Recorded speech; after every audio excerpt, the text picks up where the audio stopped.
আজকে আমি আপনাদের জন্য আরেকটি নতুন ভিডিও নিয়ে এসেছি।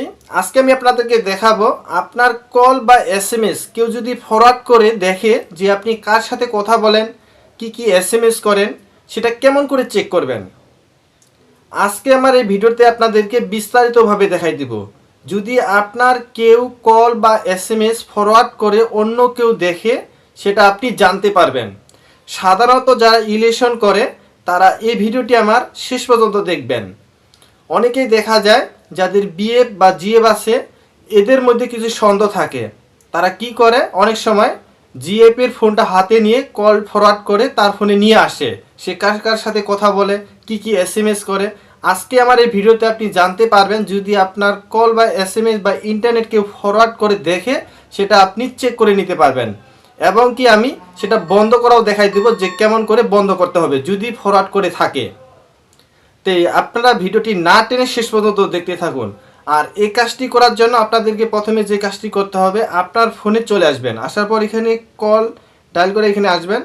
আসার পর এখানে আপনাদেরকে একটি কোড ডায়াল করতে হবে, যে কোডটির মাধ্যমে আপনারা জানতে পারবেন যে আপনার কল এসএমএস ইন্টারনেট ফরওয়ার্ড করে অন্য কেউ ব্যবহার করতেছে কিনা বা দেখতেছে কিনা।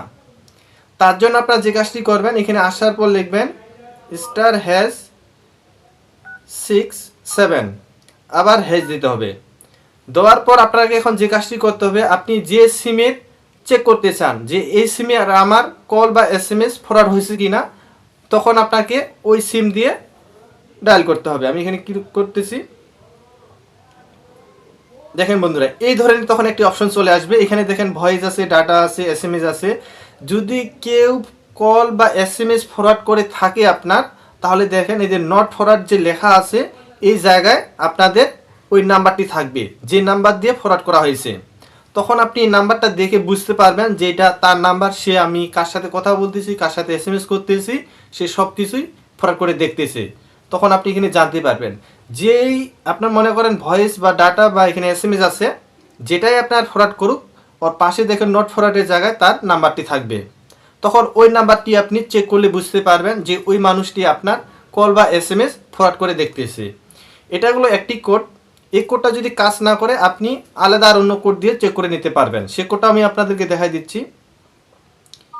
*#667#। তারপর আবার কি করতে হবে, ওই সিম দিয়ে আবার ডায়াল করতে হবে।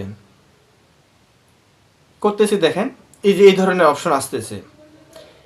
এই ধরনের যদি অপশন থাকে, যেমন আমার এখানে কেউ আমার ফরওয়ার্ড করে নেই, তার জন্য আমার নট ফরওয়ার্ড রাখা। যদি আপনার কেউ ফরওয়ার্ড করে থাকে, তাহলে অবশ্যই ওই জায়গায় তার নাম্বারটি থাকবে। তখন ওই নাম্বারটি আপনি তদন্ত করে বা খুঁজে তাকে বের করে নিতে পারেন যে এই মানুষটি আপনার কল বা এসএমএস ফরওয়ার্ড করে দেখতেছে। এই কোডটি গেল। যদি দেখেন এসব কোড কাজ না করে, তাহলে আবার আমি আরেকটি কোড দেখাচ্ছি আপনাদেরকে। সেই কোডটা দিয়েও আপনি চেক করে নিতে পারবেন। *#21#। আবার এই কোডটি তোলার পর আপনাদেরকে কি করতে হবে, আবার সেম আগের মতোই ডায়াল করতে হবে, তাহলে দেখবেন চলে আসবে। এই তিনটি কোড দিয়ে আপনি চেক করে নিতে পারবেন আপনার কল এসএমএস ফরওয়ার্ড করে অন্য কেউ ব্যবহার করতেছে কিনা। বিশেষ করে যারা রিলেশন করে, অবশ্যই আপনারা আমার এই ভিডিওটি সুন্দর করে দেখে আমি যেভাবে করতেছি সেভাবে আপনারা চেক করে নিতে পারেন। তাহলে আপনি বুঝতে পারবেন যে আপনার কল ফরওয়ার্ড করে অন্য কেউ ব্যবহার করতেছে কিনা। এটা একটি বিশেষ গুরুত্বপূর্ণ। অনেক সময় দেখা যায় এটার কারণে আপনার হোয়াটসঅ্যাপ, ফেসবুক সব কিছু হ্যাক হয়ে যেতে পারে। এখন আমি আপনাদেরকে দেখাবো, যদি ফরওয়ার্ড হয়ে থাকে, দেখা যায় কারো যদি কল বা এসএমএস ইন্টারনেট এইসব ফরওয়ার্ড করে ফেলছে, তখন আপনি কেমন করে সেটাকে বন্ধ করবেন। আর বন্ধ করার জন্য একটি কোড আছে, সেটা আমি আপনাদেরকে দেখাচ্ছি।